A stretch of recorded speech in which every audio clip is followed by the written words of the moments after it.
మన ఇంటర్నెట్ యుగంలో ఉన్నాం. ఇక్కడ ప్రతిదీ ఒక క్లిక్‌తోనే నడుస్తుంది. కానీ డిజిటల్ ప్రపంచంలో ఒక అదృశ్య శక్తి ఉంది. దానికి రూపం లేదు, నాయకుడు లేదు.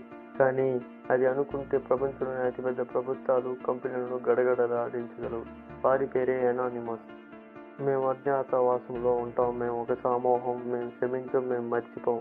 ఇది వారి నినాదం. అసలు వీరు ఎవరు? ఒక సామాన్యుడికి వీళ్ళు హీరోలా లేక సైబర్ నేరగాళ్ళా? ఎనానిమస్ గ్రూప్ గురించి ఈరోజు ఈ వీడియోలో తెలుసుకుందాం. వీరు ఎక్కడి నుంచి వచ్చారు? ఎనానిమస్ గ్రూప్ ఏదో ఒక ఆఫీస్లో లేదు, ఒక దేశంలో పుట్టలేదు. ఇది 2023లో 4chan అనే ఒక ఇమేజ్ బోర్డు వెబ్సైట్లో మొదలైంది. ప్రారంభంలో వీరు కేవలం సరదా కోసం ఫాదా లల్స్ వెబ్సైట్లో ట్రోల్ చేసేవారు. అప్పట్లో ఈ సైటు ఎవరైనా లాగిన్ అవ్వకుండానే పోస్ట్ చేస్తే వారి పేరు ఎనానిమస్ అని వచ్చేది. అలాగే వేల సంఖ్యలో ఉన్న యూజర్లు ఒకే పేరుతో పిలువబడటంతో వల్ల ఇది ఒక పెద్ద అజ్ఞాత వ్యక్తిగా మారింది. ఎనానిమస్ గ్రూప్ కేవలం సరదా కోసం చేసే పనులను పక్కన పెట్టి సామాజిక అంశం మీద దృష్టి పెట్టింది. వీరు చేసే కొన్ని సంచలన పనులు ఇవి.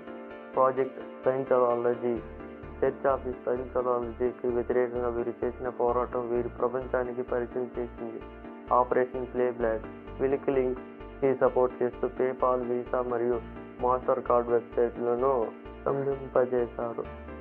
ఐసిఎస్కి వ్యతిరేకంగా ఉగ్రవాది సంస్థకి ఐసిఎస్ యొక్క వేల సంఖ్యలో ఉన్న సోషల్ మీడియా అకౌంట్స్ మరియు వెబ్సైట్లను వీరు హ్యాక్ చేసి బ్లాక్ చేశారు.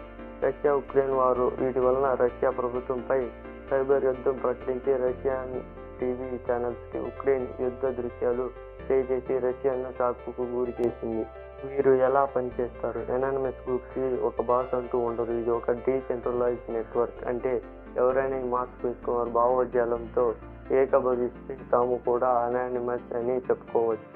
వీరు వాడే ప్రథమ ఆయుధం DDoS, distribution denial of service attack. అంటే ఒకేసారి లక్షలాది కంప్యూటర్ నుండి ఒకే వెబ్సైట్కి ట్రాఫిక్ పంపి దాని సర్వర్లు క్రాక్ అయ్యేలా చేయడం.